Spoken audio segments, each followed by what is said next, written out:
எல்லோருக்கும் வணக்கம். இன்னைக்கு அனிதா புஷ்பவனம் குப்புசாமி யூடியூப் சேனல்ல உங்களை எல்லாம் சந்திக்கிறதுல ரொம்ப ரொம்ப மகிழ்ச்சி. என்கிட்ட பல பேர் பல நாள்களாக பட்டுப்புடவையை பராமரிப்பது எப்படி மேடம்னு கேட்டிருந்தீங்க. பொதுவாகவே அது எல்லாருக்கும் தெரிஞ்சிருக்கும். இருந்தா கூட எனக்கு தெரிஞ்சது நான் எப்படி பராமரிக்கிறேன்றதை உங்களுக்கு சொல்றேன். முதல்ல பட்டுப்புடவை வாங்கினோடனே எல்லாரும் என்ன பண்ணுங்க, இந்த பாரம்பரியமாக இந்த பட்டுப்புடவையில குஞ்சம் கட்டுவாங்க இல்லையா, டசில்ஸ்ன்னு இல்லையா, அதை கடைக்கார்கிட்டயே அவரே கேட்பாரு. அவர் கட்டலாமான்னு சொல்லி கேட்டாங்கன்னா கட்ட வச்சிருங்க. ஏன்னா அது ரொம்ப அழகா இருக்கும். பட்டுப்புடவைக்கு அழகே பாத்தீங்கன்னா அந்த டசில்ஸ் தான். அதற்கு பிறகு அந்த புடவையை வீட்டுக்கு வாங்கிட்டு வந்தோடனே நீங்க டெய்லர்கிட்ட கொடுத்துக்கிட்டு சாரி ஃபால் கட்டாயம் தைச்சுக்கோங்க. இந்த புடவைன்னு கிடையாதுங்க, எந்த புடவையாக இருந்தாலும் நம்ம முதல்ல சாரி ஃபால்ஸ் தான் தைக்கணும். நமக்கு தெரிஞ்சா வீட்டில் நம்மளே தைச்சுக்கலாம். அதற்கடுத்தது என்ன பண்ணோம்னா, நமக்கு சாரிலேயே ரன்னிங் பிளவுஸ் வரும் இல்லையா, அந்த பிளவுஸ் துணியை லைனிங் கொடுத்து தேயுங்க. அந்த லைனிங் துணியும் என்னவாக இருந்தால் ரொம்ப சிறப்பாக இருக்கும்னா 2x2 வையுங்க. எதுக்குன்னா நமக்கு வியர்வை வரும்போது அந்த வியர்வை அந்த 2x2 கொஞ்சம் தாங்கும். சீக்கிரத்தில் வெளியில் இருக்கக்கூடிய அந்த பட்டு துணி வீணாகாமல் இருக்கும். அதனால் 2x2 பட்டு துணிக்கு மட்டும் 2x2 வைக்க சொல்லிருங்க. இந்த சாரி ஃபால் கூட எதுக்கு வைக்கிறோம்னா, ஒன்னா நல்லா ப்ளீட்ஸ் அது கனமாக கீழே நிற்கும். அது ஒன்று பார்க்க அழகாக இருக்கும், அது ஒரு காரணம். அப்புறம் நம்ம வெளியில போகும்போது நம்ம அறியாமலேயே ஏதாவது மிதிப்போன்னு வைங்களேன், அந்த சாரி ஃபால்லையே ஒட்டிக்கும். அதை சுலபமாக நம்ம வீட்டில் துணி வச்சு தொடச்சும் எடுத்துக்கலாம், இல்லை துவைச்சிக்கலாம். அந்த பகுதி மட்டும் துவைச்சும் எடுத்துக்கலாம். அப்புறம் இந்த பட்டு புடவையை நம்ம எங்கேயாவது வெளியில் கட்டிட்டு போயிட்டு வந்தோம்னா உடனே நம்ம மடிச்சுக்கிட்டு வைக்கக்கூடாது. அதை சுத்தப்படுத்தணும். நல்லா உதறிட்டு நிழல்லையே காத்துப்பட நம்ம அந்த பட்டு புடவையை காய வைக்கணும். அப்படி இல்லைன்னா அந்த புடவையில் இருக்கக்கூடிய வியர்வை மனமெல்லாம் போகணும்னு நினச்சிங்கன்னா நீங்கள் கொண்டு போயிட்டு வெயில்லையே திருப்பி போட்டு காய வைங்க. அப்போதான் பார்த்தீங்கன்னா நிறம் ஃபேட் ஆகாது. அப்புறம் 4-5 முறை கட்டிட்டோம், இதை துவைக்கணும் அப்படின்னு நினச்சிங்கன்னா ஃபர்ஸ்ட் வாஷ் ட்ரை வாஷாக இருந்தால் ரொம்ப ரொம்ப நல்லது.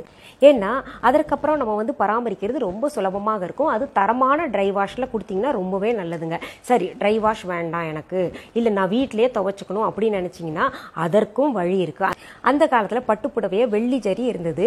உண்மையாகவே வெள்ளி ஜரியில் நெய்தார்கள். அதுக்கு மேலே பார்த்தீங்கன்னா ஒரு சில தங்கமுலாம் பூசிய பட்டுப்புடவை கூட கட்டிட்டு வந்தாங்க.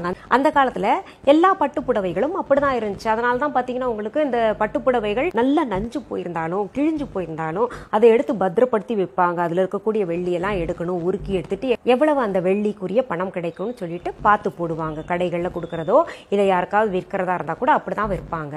ஆனால் இந்த காலத்தில் பார்த்தீங்கன்னா உங்களுக்கு பல வகையான பட்டுப்புடவைகள் வந்துருச்சு. உண்மையாக வெள்ளி ஜரி இருக்கிறது அதிக விலையா இருக்கு, தங்கமுலாம் பூசினது அதை விட அதிகமாக இருக்கு, டெஸ்டட் சரி வந்துருச்சு. இந்த மாதிரி பல்வேறு விதமான பட்டுப்புடவைகள் அழகா வந்துருச்சு. அதுலயும் பாத்தீங்கன்னா சாஃப்ட் சில்க் எல்லாம் ரொம்ப வெயிட் கம்மியாக இருக்கும். இந்த காலத்து பெண்கள் கிட்ட போயிட்டு பட்டுப்புடவை கட்டிக்கோன்னா அந்த வெயிட் எல்லாம் என்னால் தாங்க முடியாது, என்னால் கட்ட முடியாதுன்னு சொல்றாங்க இல்லையா, அதுக்காகவே சாஃப்ட் சில்க் வந்திருக்கு. ரொம்ப அழகா இருக்கு பார்க்கவும், கட்டுனா பாந்தமாவும் இருக்கு.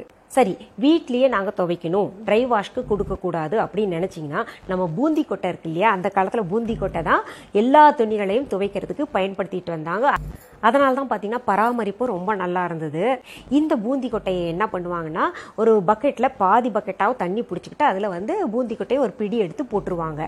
அது காலையில் எழுந்த உடனே நல்லா கையை விட்டு கசக்குவாங்க. கசந்த உடனே ஒரு பார்த்தீங்கன்னா நொர நொறையாக வரும், ரொம்ப மணமாகவும் இருக்கும். அதில் இருக்கக்கூடிய விதைகள் எல்லாம் நீக்கிட்டு தோலையும் நீக்கிட்டு இல்லை வடிகட்டிட்டு அதில் பட்டுப்புடவையை நினச்சிருவாங்க.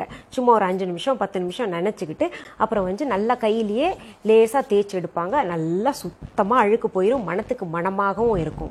இப்படி பண்ணுறதுனால நமக்கு இந்த நிறமெல்லாம் புடவையெல்லாம் ஒட்டாதா அப்படின்னு நீங்கள் கேட்பீங்க. நிச்சயமாக நிறம் ஒட்டும். ஏன்னா அந்த காலத்தில் குறிப்பாக ஒரே நிறத்தில் பட்டுப்புடவை அதிகமாக உடுத்துவாங்க. இப்பெல்லாம் பார்த்தீங்கன்னா உங்களுக்கு அந்த கலர் காம்பினேஷன் சொல்லிட்டு ரொம்ப அழகழகா வண்ண வண்ணமாக இருக்கும். அப்படியெல்லாம் இருக்கும்போது இதுக்கு இந்த காம்பினேஷன் கொடுத்தா நல்லா இருக்கும் அப்படின்னு பார்த்து பார்த்து நெய்கிறாங்க. ரொம்ப அழகு. இந்த புடவைகளை நெய்யக்கூடிய நெசவாளர்களின் கற்பனையை நினைச்சா ரொம்பவே ஆச்சரியமா இருக்கு. ஒரு மிகப்பெரிய கலையை வச்சிருக்காங்க. ஆனா ஒரு சில பட்டு நெசவாளர்களுடைய தனிப்பட்ட வாழ்க்கையை நம்ம பார்த்தோம்னா ரொம்ப மனசு கஷ்டமா இருக்கும். என்ன, நான் அதெல்லாம் கேள்விப்படுறேன். அதாவது அவங்க பிறருக்கு தான் இவ்வளவு வண்ண வண்ணமாக நெய்து கொடுப்பாங்க. அவர்கள் பார்த்தீங்கன்னா சாதாரணமாக வழக்கம் போல உடுத்திக்கிட்டு இருக்காங்கன்னு நினைக்கும் போது ரொம்ப மனசுக்கு சங்கடமா இருக்கும். அதனால இந்த பட்டை நெய்து தர்றாங்க இல்லையா நெசவாளர்கள், அவங்க தறி வச்சிருந்தாங்கன்னா இப்போ குடும்பத்தில் கல்யாணம் வருது இல்லை ஏதாவது ஒரு நல்ல நிகழ்ச்சி வருதுன்னா நம்ம நெய்யறதுக்கு அவங்கக்கிட்டே நேரடியாக கொடுத்தோம்னா அவங்க வாழ்க்கையும் நல்லா உயர்வாக இருக்கும் இல்லையா? நீங்கள் எல்லாம் நினைப்பீங்க இந்த பூந்தி கொட்டையை ஊற வச்சு அது காலையில் எடுத்து அது நசுக்கி அதுலேருந்து விதைகளை எடுத்து அதுக்கப்புறம் நம்ம ஊற வச்சு துவைக்கிறதெல்லாம் ரொம்ப சிரமமாக இருக்குது. இதுக்கு வேற ஏதாவது சுலபமான வழி இருக்கா அப்படின்னு நினைப்பீங்க. ரொம்ப சுலபமான வழி இருக்குங்க. இப்பெல்லாம் பூந்தி கொட்டை தூளாகவே கிடைக்குது. அதுவும் தரமான பூந்தி கொட்டை தூளை வாங்கிக்கிட்டீங்கன்னு வைங்களேன், நல்ல நுரை வருது. சோப்பை காட்டிலும் நல்ல நுரை வரும், அதில் மணமாகவும் இருக்கும். இப்போ நமக்கு இந்த புடவை நிறம் வந்து ஒன்னோட ஒன்று ஒட்டாமல் இருக்கணும்னா என்ன பண்ணலான்னா, பூந்தி கொட்டை தூள் இருக்கு இல்லையா, அதில் கொஞ்சம் உப்பையும் போட்டுக்கோங்க. கல்லுப்பு போட்டுக்கிட்டு நல்லா கலந்து விடுங்க.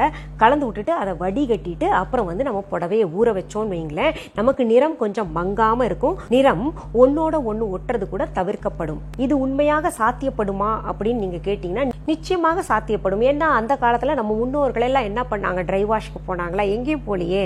அதெல்லாம் வந்து நிறம் வந்து ஒன்னோட ஒன்று ஒட்டாம இருக்கணும், மங்காம இருக்கணும்னா அப்படிதான் பண்ணிக்கிட்டு இருந்தாங்க. உப்பு போட்டு துவைப்பாங்க அந்த பூந்தி கொட்டையிலேயே. இதுல ஒன்னே என்ன பண்ணணும்னா, அந்த ரொம்ப நிறம் போகும் இல்லையா, சாயம் போகும் இல்லையா, அந்த நிறங்கள் மட்டும் கொஞ்சம் ஒட்டுறதுக்கு வாய்ப்பு இருக்கு.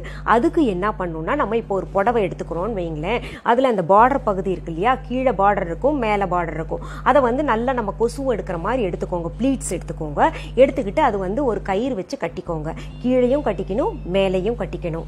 அப்புறம் அந்த புடவையை எப்படி துவைக்கணும்னா, நான் உதாரணத்துக்கு சொல்றேன். இப்போ பாருங்களேன், மேலே 2 பகுதியிலையும் அந்த பார்டர் பகுதி வந்து சிகப்பு நிறத்தில் இருக்கிறதும், நம்ம நடுப்பகுதி வந்து ஒரு கிரீம் பகுதியில் பட்டு புடவை இருக்குன்னு வைங்களேன், அந்த 2 பக்கமும் கட்டி விட்டுறோம். நம்ம சிகப்பு பகுதியையும் கட்டி விட்டுறோம் இல்லையா, அந்த 2 பகுதியை மட்டும் தனியாக போட்டு நம்ம அலசணும். அந்த நடுவில் இருக்கக்கூடிய பகுதி இருக்கு இல்லையா, அந்த கிரீம் பகுதி, அதை வந்து தனியாக போட்டு அலசணும். அப்படி அலசறதுனால அதுல இருக்கக்கூடிய நிறங்கள் பார்த்தீங்கன்னா ஒன்னோட ஒன்று ஒட்டாம தவிர்க்கப்படும். இந்த பட்டுப்புடவையை பராமரிக்கிறதுல இன்னொரு விஷயம் முக்கியமாக கவனிக்கணும். இப்போ புடவை இருக்கு இல்லையா, நம்ம என்ன பண்ணும், 15 நாளைக்கு ஒரு தடவை வந்து மாற்றி மாற்றி மடித்து வைக்கணும். மடிப்பு ஒரே மாதிரி இருக்கக்கூடாது. இன்னொன்று, நம்ம வீட்டில் பெரியவங்க எல்லாம் பட்டுப்புடவையை எப்படி மடித்து வைப்பாங்கன்னா, அந்த புடவையில் இருக்கக்கூடிய ஜரிகை கருத்து போகாமல் இருக்க என்ன பண்ணுவாங்கன்னா, உட்புறமாக ஜரிகை வர்ற மாதிரி மடித்து வைப்பாங்க. இன்னொன்று, இந்த பட்டுப்புடவையினாலே எனக்கு ஒரு பாடல், நல்ல பாடல் நினைவுக்கு வருது. காஞ்சி பட்டுடுத்தி கஸ்தூரி பொட்டும் வச்சு தேவதை போல் நீ நடந்து வர வேண்டும். இந்த பாட்டு ரொம்ப பிடிக்கும் எனக்கு. உண்மையாலுமே பார்த்தீங்கன்னா காஞ்சிபுரம் பட்டுப்புடவை கட்டிட்டு ஒரு குங்குமப்பூ ஒட்டு வச்சுக்கிட்டு பூ வச்சுக்கிட்டு வந்தாலே ரொம்ப தேவதை மாதிரி தான். எப்பேற்பட்ட பெண்களும் தேவதை மாதிரி தான் தெரிவாங்க இல்லையா? சரி, இன்னைக்கு இந்த எபிசோட்ல பட்டுப்புடவை பராமரிப்பை பற்றி நம்ம பார்த்தோம் இல்லையா? மீண்டும் அடுத்த எபிசோட்ல வேற ஒரு நல்ல தகவலோட உங்களை எல்லாம் சந்திக்கிறேன். அது வரைக்கும் நன்றி, வணக்கம்.